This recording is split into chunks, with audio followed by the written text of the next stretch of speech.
السلام علیکم، میں ڈاکٹر امان اللہ خان اور آپ یوٹیوب چینل دیکھ رہے ہیں۔ ناظرین، جیسے کہ میں آپ کو پچھلے ویڈیو میں بتا چکا ہوں کہ یہ جنگ رکنے والی نہیں ہے اور اس کی وجوہات میں نے آپ کو بتائیں، اور جو بنیادی وجہ میں نے آپ کو بتائی وہ یہ کہ اسرائیل کا ایجنڈا ہے کہ اس نے گریٹر اسرائیل بنانا ہے۔ تو اگر آپ مجھ سے پوچھیں کہ دنیا میں طاقتور ریاست کون سی ہے، تو میں کہوں گا کہ وہ چین نہیں ہے، وہ امریکہ نہیں ہے، وہ روس نہیں ہے، وہ برطانیہ، فرانس، جرمنی نہیں ہے، بلکہ وہ اسرائیل ہے اس وقت۔ وہ اس لیے کیونکہ اسرائیل نے امریکہ کی جو سپر پاور کی طاقت ہے اس کو اپنے ہاتھ میں لیا ہوا ہے، اس کو کنٹرول کرتا ہے، یعنی کہ دنیا کی سپر پاور کو ایک چھوٹا سا ملک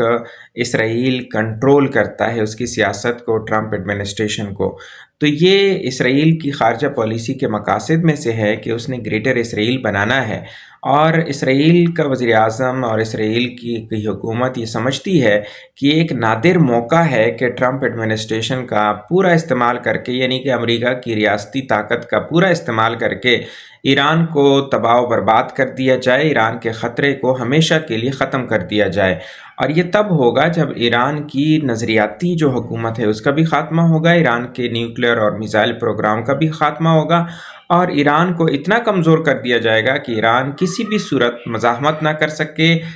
خطرہ نہ بن سکے اسرائیل کے راستے میں، اور ایران کی جو پراکسیز ہیں اس کا بھی خاتمہ ہو۔ اور ٹرمپ ایڈمنسٹریشن یا امریکہ ہچکچا ضرور رہا ہے کہ ہم کیا کریں، لیکن امریکہ کو اسرائیل نے ٹریپ کر لیا ہے یا ڈریگ کر لیا ہے، دھکیل دیا ہے کہ آپ ہمارے ساتھ لڑیں، ایران کا خاتمہ کریں، یہ ہمارا مشن ہے اور آپ نے پیچھے نہیں ہٹنا۔ تو باوجود اس کے کہ ٹرمپ خود بذات خود، شاید میں نے آپ کو ایک ویڈیو میں بتایا تھا کہ ٹرمپ بذات خود دنیا میں امن کا داعی بن کے اپنا دور ختم کرنا چاہتا ہے، یعنی کہ اپنی صدارت کی مدت ختم کرنا چاہتا ہے اور نوبل پیس پرائز بھی جیتنا چاہتا ہے، لیکن اسرائیل اس کو ایسا کرنے نہیں دے رہا۔ لیکن آپ کو حیرت ہوگی کہ اسرائیل کے وزیر اعظم نے بھی ٹرمپ کو امن کے نوبل پیس پرائز کے لیے بھی نامزد کیا ہوا ہے۔ ایک طرف اسرائیل امریکہ کو، ٹرمپ کو لڑائیوں میں، جھگڑوں میں دھکیل رہا ہے، دوسری طرف ان کو امن کے نوبل پیس پرائز کے لیے بھی نامزد کر رہا ہے۔ تو اسرائیل جو ہے وہ بضد ہے، اور وہ کسی بھی صورت یہ جو پیس ڈیل وغیرہ کی باتیں ہو رہی ہیں کہ امن معاہدہ ہوگا امریکہ اور ایران کے درمیان، تو اسرائیل کبھی نہیں چاہتا اور مختلف طریقوں سے اس کو روکنے کی کوشش کر رہا ہے۔ آپ دیکھیں نا کہ کتنے اچھی خبریں آ رہی تھیں کہ امن معاہدہ ہونے کے بہت قریب ہے، اور جلد دوبارہ اسلام آباد میں مذاکرات کا ایک اور دور ہوگا اور ہمیشہ کے لیے جنگ ختم ہوگی، اسٹریٹ آف ہارموز کھلے گی اور گلوبل اکانومی سکھ کا سانس لے گی، اور قیمتیں جو ہے وہ ڈاؤن ہوں گی، فیول پرائسز اور مہنگائی کم ہوگی وغیرہ وغیرہ۔ یہ ساری امیدوں پر اسرائیل نے ایک دفعہ پھر پانی پھیر دیا ہے، اور ٹرمپ نے ایک دفعہ پھر اسرائیل کی مان کے ایران پر حملے کیے ہیں۔ تو ٹرمپ ایک قدم آگے بڑھتا ہے مذاکرات کے حوالے سے، 2 قدم پیچھے ہٹ جاتا ہے جب اسرائیل کی طرف سے پریشر آتا ہے۔ اب اسرائیل اتنا پریشر کیسے ڈالتا ہے اور کن طریقوں سے، کیا حکمت عملی اپنا کے ڈالتا ہے، یہ ایک الگ بحث ہے، کسی اور ویڈیو میں آپ کو بتاؤں گا۔ لیکن جو بنیادی بات ہے وہ یہ کہ امریکہ کو اسرائیل نے جکڑ لیا ہے، اور یہ جنگ جو ہے وہ کسی نہ کسی صورت دوبارہ جلد یا بدیر شروع ہونے والی ہے۔ اور دوسری طرف اگر میں آپ کو بتاؤں کہ ایران بھی بضد ہے، وہ کہتے ہیں ہم ہتھیار نہیں ڈالیں گے، کیونکہ نظریہ جو ہے وہ ہتھیاروں سے آپ اس کا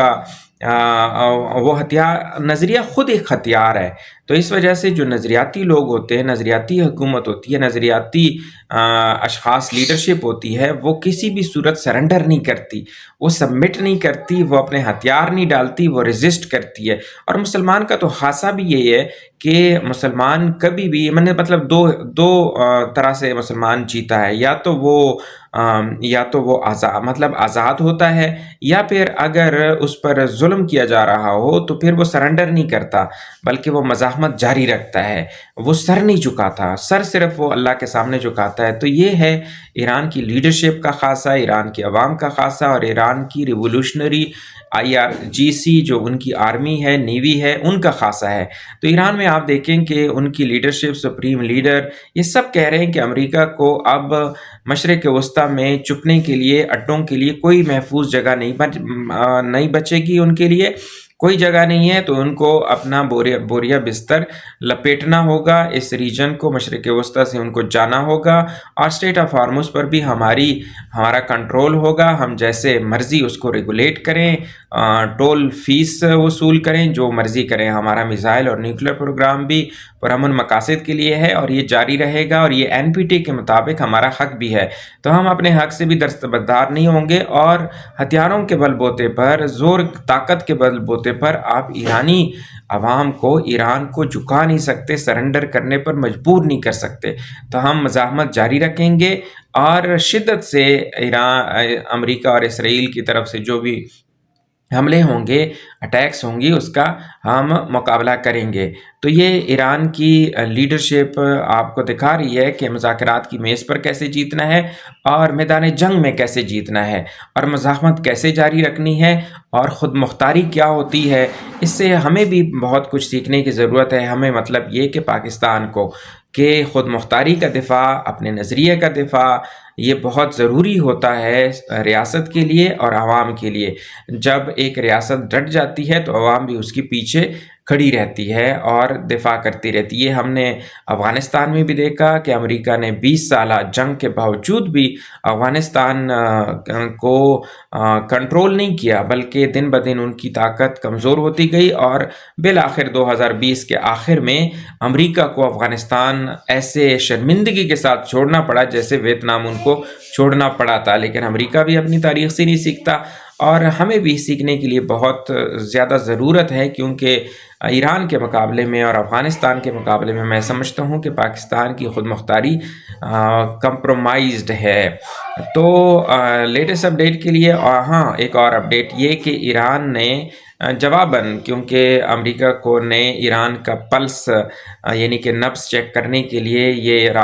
کل رات کو حملے کیے تھے، تو اور ایک اور ڈرون بھی بھیجا تھا، MQ-9، بڑا مہنگا اور بڑا سوفسٹیکیٹڈ ایڈوانس ملٹری ڈرون ہے، تو اس کو بھی مار گرایا ہے۔ تو جو ٹینشن ہے وہ بڑھ رہی ہے، اور جنگ کے حالات زیادہ سے زیادہ، یا جنگ کے امکانات بڑھ رہے ہیں۔ لیکن دوسری طرف قطر میں مذاکرات کا دور بھی ہو رہا ہے، پر امید بھی ہیں لوگ، دنیا بھی دیکھ رہی ہے کہ ان مذاکرات کا کیا نتیجہ نکلتا ہے۔ لیکن پھر میں آپ کو بتاؤں کہ جو مین پلیئر ہے اسرائیل، وہ نہ تو اس مذاکرات کے عمل کو سپورٹ کرتا ہے، بلکہ اس کو سبوتاش کرنے کے در پہ ہے کہ کسی طرح سے یہ ختم ہو، اور ایران پر امریکہ اور اسرائیل دوبارہ حملے شروع کریں، اور ایران کے خطرے کو ہمیشہ کے لیے ختم کیا جا سکے۔